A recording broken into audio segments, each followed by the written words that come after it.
Cette émission est présentée par le magazine Summum et Choix Radio X Rock 100.9.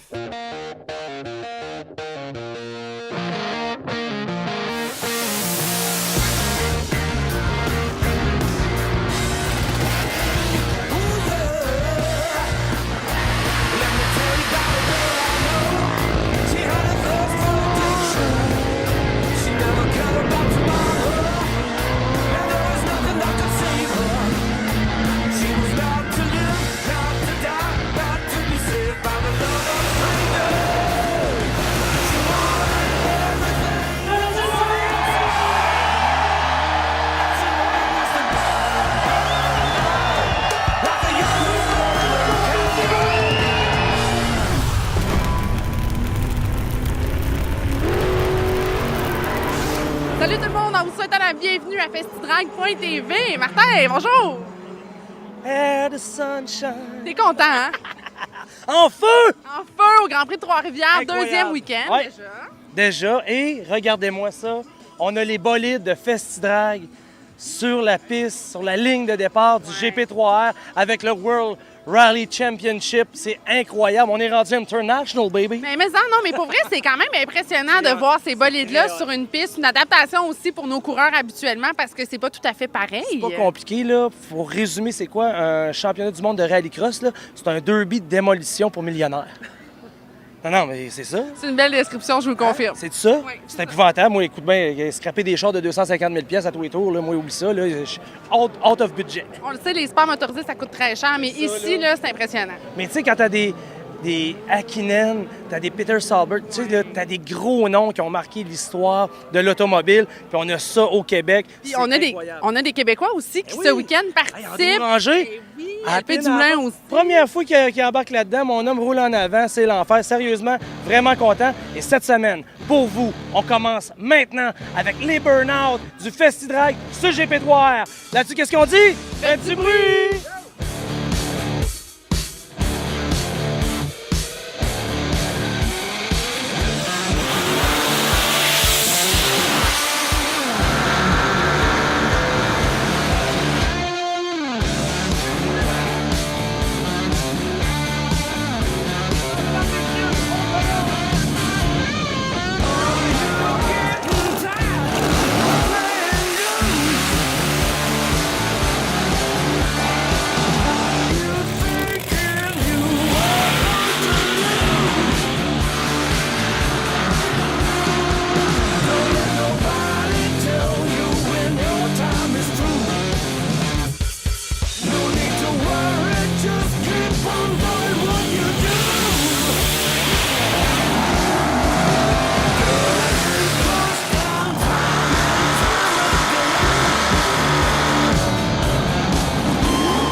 vient de vivre un superbe moment du côté de la piste du Grand Prix de Trois-Rivières en compagnie de Christian Lambert. Christian, bonjour! Salut Sarah! Comment ça va, là, après cette belle expérience sur la piste? C'est le fun ici.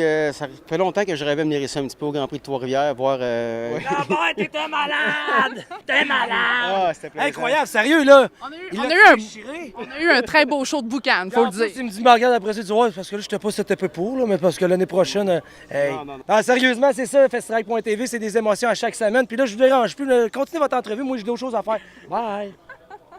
Fait que Christian, comment t'as trouvé ça? Parle-moi de ton expérience, justement, sur la piste.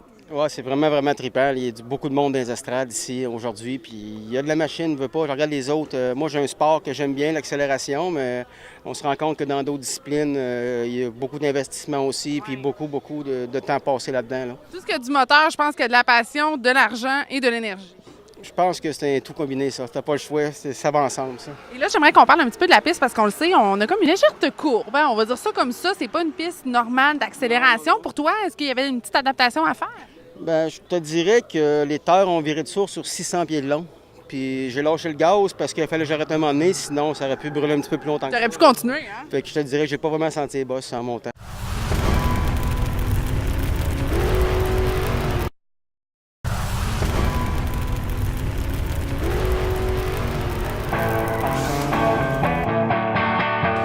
Cette semaine, à la chronique du Pro Auto Value, on parle d'alignement. Notre spécialiste, Sylvain, comment ça va? Bonjour, ça va bien, toi, Martin? En pleine forme, merci. Sérieusement, c'est hot, là. Moi, je me rappelle pas la dernière fois que j'ai fait l'alignement sur mon véhicule et je me rappelle que c'était pas mal plus basique que ça. Là, on est rendu avec de la technologie, c'est du haut de gamme. Je pense que vous êtes pas mal leader dans votre domaine. OK, c'est sûr que ça a changé beaucoup depuis 1925 parce qu'en 1925, la première machine à alignement est sortie sur le marché. Ça, c'était une technologie qui a été développée depuis à peu près une vingtaine d'années. Au lieu d'avoir des capteurs électroniques avec plein de fils puis plein de problèmes, on a des réflecteurs seulement qui sont accrochés après les pneus. Oui. Et non pas après les jantes. Ces réflecteurs-là vont être lus, si on voit les petits points, les petits ronds vont donner des angles, donner des distances à deux caméras numériques comme ça qu'on va voir, qui vont voir les 4 pneus en même temps. Quand on va rentrer un véhicule, ce qu'on va demander au client, on va qualifier ses plaintes. Première des choses, pourquoi on va faire un alignement? Généralement, quand le client va nous demander un alignement, c'est parce que son volant est croche. Parce qu'il lâche le volant, puis le véhicule se garoche d'un côté ou de l'autre, il veut prendre le champ tout seul. Ça peut être des plaintes. Mais par contre, avant de juste vérifier l'alignement, on va vérifier aussi les pièces de suspension, de direction. Y a-t-il du lousse ça quelque part? Les tables de suspension, fourchettes, les bushings. Absolument. On va avoir les un barres lousse. joints. Absolument. Si on a un problème là-dedans, là, on ne fera pas l'alignement. On va régler ce problème-là avant d'aligner. Ça, c'est très important. On va voir chacun des pneus, c'est quoi l'usure. Dans notre exemple ici, encore là qui est en programme de démonstration, le pneu ici est parfait. Il est usé égal.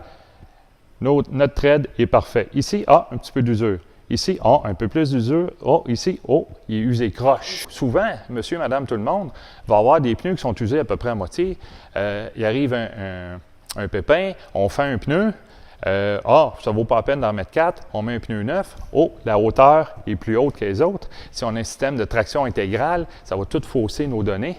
Oui, ça peut occasionner des gros bris mécaniques aussi. Ce qui est bien important de ne pas avoir plus que 3 % de différence d'un pneu à l'autre dans un véhicule de traction intégrale. Donc, je vous invite à aller voir nos spécialistes chez Auto Value. Ils vont vous donner leur juste.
en compagnie d'Andrew Ranger, qui, cette fin de semaine, sera à bord de cette petite voiture derrière nous. Andrew, bonjour. Bien, bonjour. Comment ça va? Super bien, excité d'être ici au Grand Prix de Trois-Rivières en rallycross. Cette fin de semaine, tu vas rouler à bord d'une plus petite voiture en rallycross light. D'abord, je veux qu'on parle aux gars qui chauffent des voitures. Là. C'est quoi la transition entre le NASCAR versus ce véhicule-là?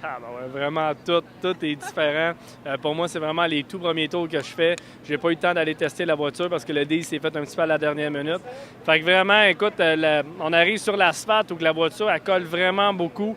Et puis tout de suite, on peut être agressif. Et puis tout de suite, quand on arrive sur le dirt, sur la terre, la voiture tombe là, vraiment lousse. Et puis, il faut vraiment que tu sois smooth sur la pédale à gaz, l'accélérateur et puis un peu tout. Fait que c'est vraiment une technique différente. En plus, on jump. J'ai jamais jumpé en char.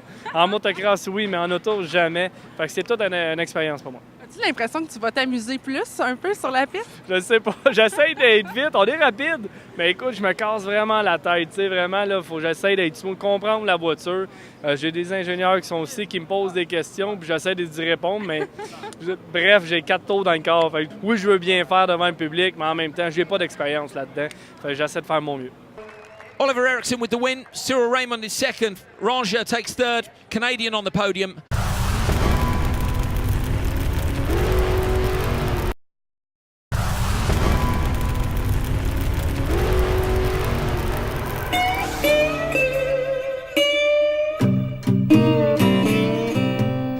En compagnie de Peter Sahlberg, qui bien sûr est avec nous dans le cadre du Grand Prix de Trois-Rivières. Peter, welcome in Quebec. Thank you. How is it for you to be back in the Grand Prix de Trois-Rivières? Well, it's actually been a fantastic week, before the race, and we have been eating a lot of good food this week and had a good time. And we have been on a baseball match, and we have had a really good fun actually. Tanner, welcome in Quebec. Thank you very much. How is it for you? Is it your first time at the Grand Prix de Trois-Rivières first? I came last year, but I did 4 laps. I broke 4 drive shafts, and I had to put the car back on the truck. So you don't have good time in Trois-Rivières the last time. It was actually nice to be a spectator. You know, I love the Canadian fans. They're real motorsports fans, especially when it comes to rally racing. So, rallycross is kind of a new sport to come here, and so it was actually even nice to spectate. Not as much fun as driving, but still nice. It's a track that's really built for great racing, so I think it's going to be a really good show. Yeah, so you will have fun too. I will have fun. I've already had fun. I've had more laps than last year already, but it should be a good show.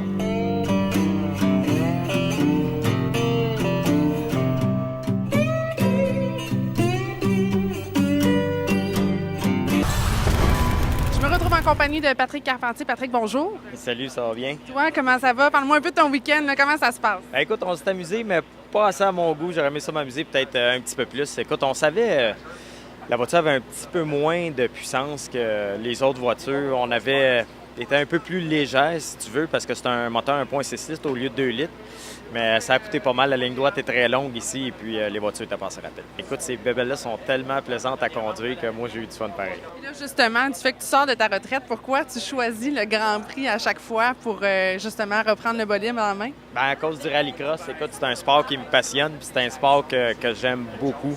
Fait que venez faire le rallycross ici, c'est le plaisir. Écoute, si on n'a pas de plaisir, on le fait pas.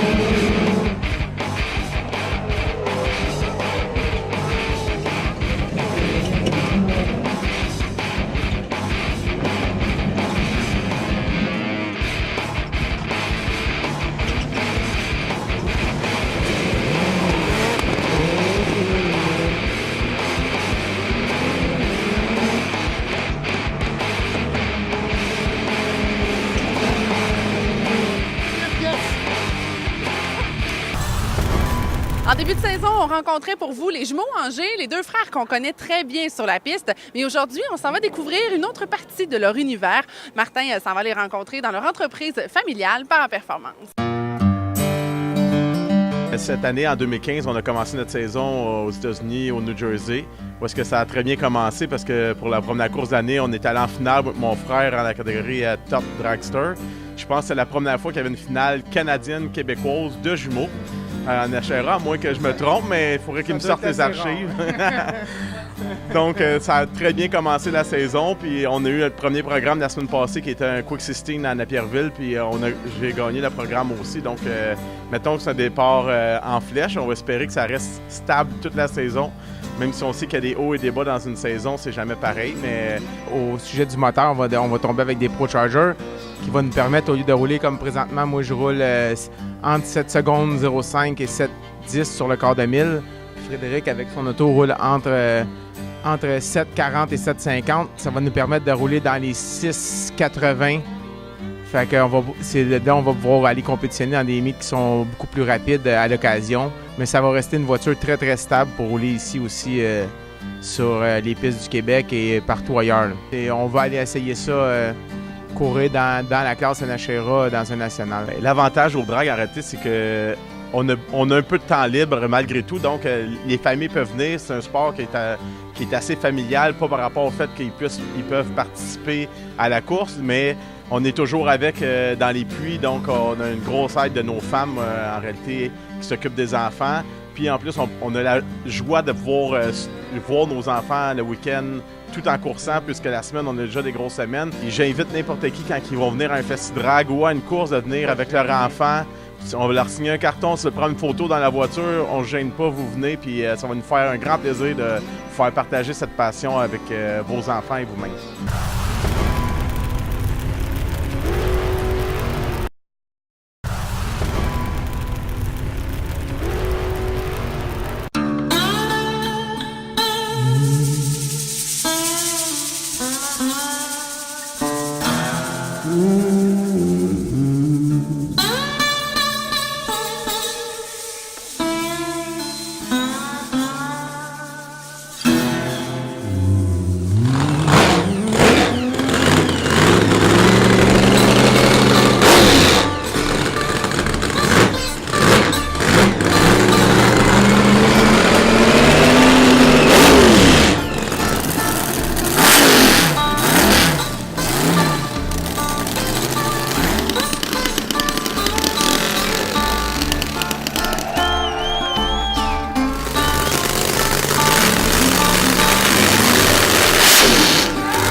La gang, qu'est-ce qu'on dit là-dessus? Faites du bruit!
très vite en début de week-end.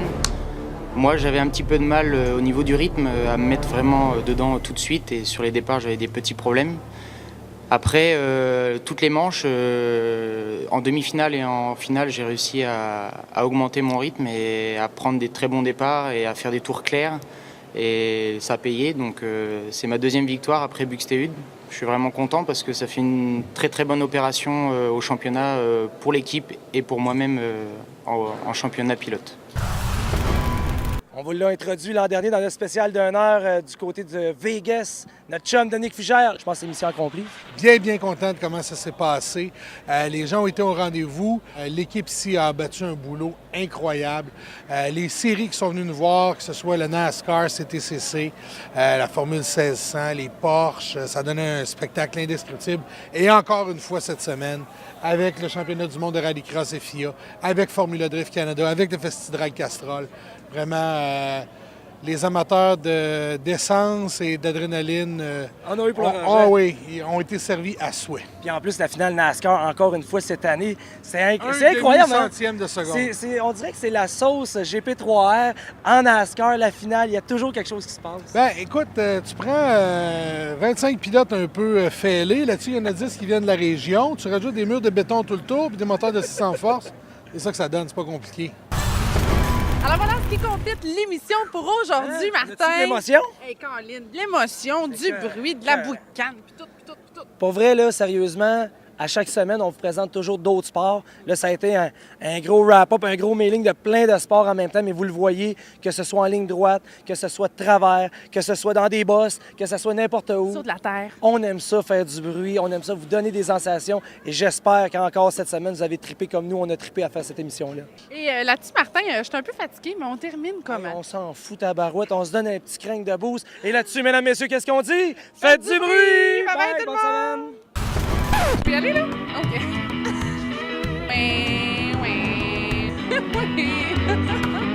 Alors, c'est à votre tour.